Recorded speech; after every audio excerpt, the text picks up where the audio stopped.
रमजान आने को है, हर किसी को है, किस तरह तैयारी की जाए कि भूख कम से कम लगे।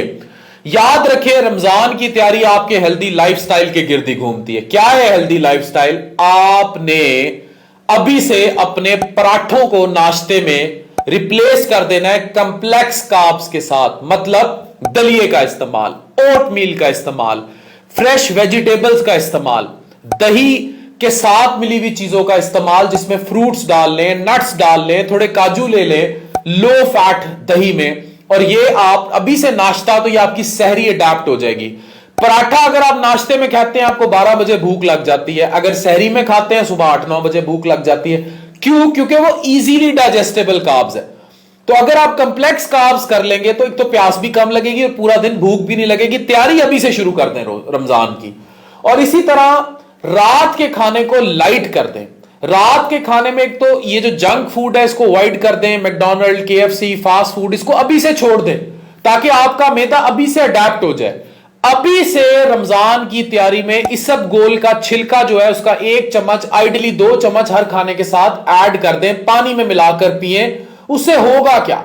उससे आपकी आंतें हाई फाइबर डाइट के लिए तैयार होंगी, आपको कब्ज नहीं होगी। और रोजों में क्योंकि डिहाइड्रेशन का एलिमेंट जब बढ़ता है तो कब्ज होने लग जाती है, वो कब्ज भी मुकम्मल तौर पर खत्म हो जाएगी और आपकी आंतें, आपका digestive system high fibre diet के लिए तैयार होगा।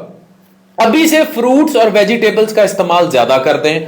कोशिश करें कि रमजान अप्रोच करने से पहले जो आपने रमजान में तेजाबियत का एक एलिमेंट स्टार्ट हो जाता है, क्योंकि आप बहुत ज्यादा रात को खा लेते हैं समोसे, पकौड़े, जलेबियां या ऐसी चीजें जो आपको लगता है उस टाइम हाइपोग्लाइसीमिया हो रहा होता है, इर्द गिर्द जलेबियां पकौड़े पक रहे होते हैं महल्लों में, आप एकदम खाना शुरू कर देते हैं। तो जब आप बहुत ज्यादा किस्म की वो चीजें अफ्तारियों में खाते हैं, अभी आप वही फास्ट फूड की सूरत में शाम को खाते हैं, इसको तर्क कर दें।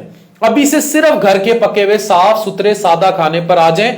और अफ्तारी में भी अपनी रूटीन आगे यही रखें कि आपने एक खजूर खानी है, पानी पीना है, लाल रंग का पानी नहीं, मीठा पानी नहीं, सिंपल ग्लास ऑफ वाटर। सुन्नत पर अमल करें, खजूर के साथ रोजा खोलें और उसके बाद आप डायरेक्ट खाना खाएं। खाने में आप कुछ भी खा सकते हैं जो आप खाना चाहें। आइडली प्रेफर करें मल्टीग्रेन की रोटी को, कंप्लेक्स कार्ब्स हैं, प्लस साथ कम मिर्चों वाला सालन, ताकि उसके बाद आप पूरा दिन कोशिश करें कि आपने अभी से आदत बना लें ज्यादा पानी जबरदस्ती पीने की, यानी कि आप 8 ग्लास पानी पिए। और यही आदत आपने अफ्तारी से सहरी के दौरान भी रखनी है जब रमजान स्टार्ट हो जाएगा।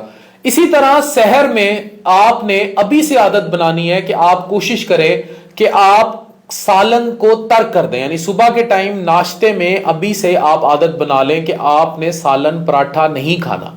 अभी से आप दही लें, दही में फ्रूट डाल लें, थोड़े काजू डाल लें, थोड़े नट्स डाल लें, मुट्ठी भर या दलिया बना लें, इसको आप शामिल कर लें। लो फैट मिल्क को, चाय को, अभी से चाय का इस्तेमाल रमजान में तेजाबियत को बहुत बढ़ा देता है, क्योंकि वो खाली मैदे पे चढ़ाई जाती है और स्पेशली जब आप अब सहरी में पी लेते हैं तो पूरा दिन और डिस्टर्ब करती है। इसको आप लेमन टिंज ग्रीन टी से रिप्लेस कर दें, यानी कि गर्म ग्लास पानी का लें, आधा कप लें उसमें से और उसमें थोड़ा सा शहद डालें, ग्रीन टी डालें और उसका इस्तेमाल स्टार्ट कर दें। या सिंपल शहद भी निहार मुंह अगर आप 1 या 2 चम्मच छोटे शहद के डाल के गर्म पानी में इस्तेमाल करेंगे तो पूरा दिन मैदा साफ रहेगा। ये रमजान की तैयारी के लिए कुछ टिप्स हैं।